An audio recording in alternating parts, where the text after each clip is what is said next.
现在是在 Lake Tunnel， 这个 tunnel 长啊，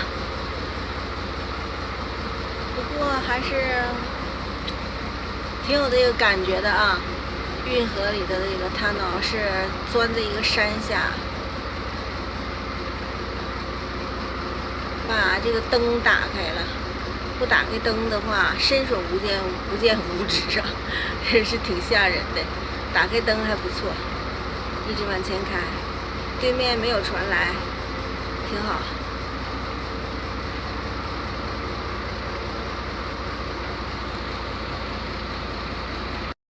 行了，终于出来了。这个tunnel隧道应该是啊，隧道真是太长了。看看外面是什么样。回头看，只看到这个隧道上面是个路，看不见山，那一侧能看到山。接着就是正常的这个水渠了。这有个小鸟，一个劲儿的跑得还挺快。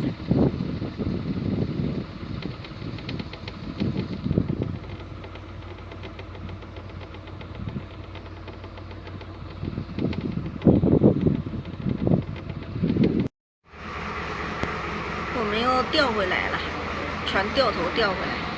这一部分的这个隧道和之前的有点不一样了啊，这边是水泥的，之前那个都是石头的。这一块又要换过来了，水泥的又要变成石头的。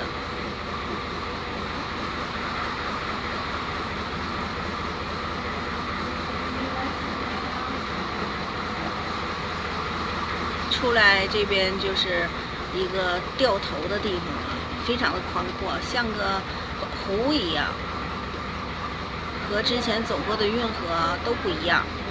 看这边的水多宽阔，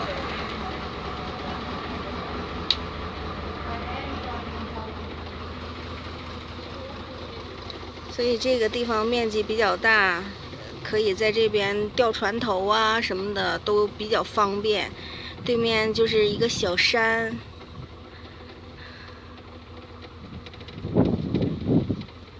这回还是看不见啊，只是看着一个桥，像桥一样的，但是它后面是有一个小山的，等会儿远一点估计能看到。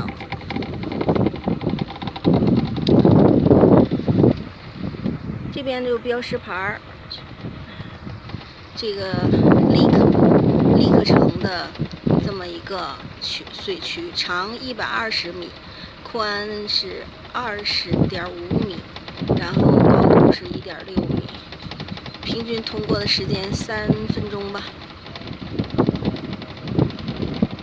这回也能看见山了，山上还有这个牛在吃草。这就是刚才通过的那个隧道的外观，上面是个小山，然后旁边还有那个楼梯可以走过去。看这不来了一位女士，这个女士就推着孩子要走过去了。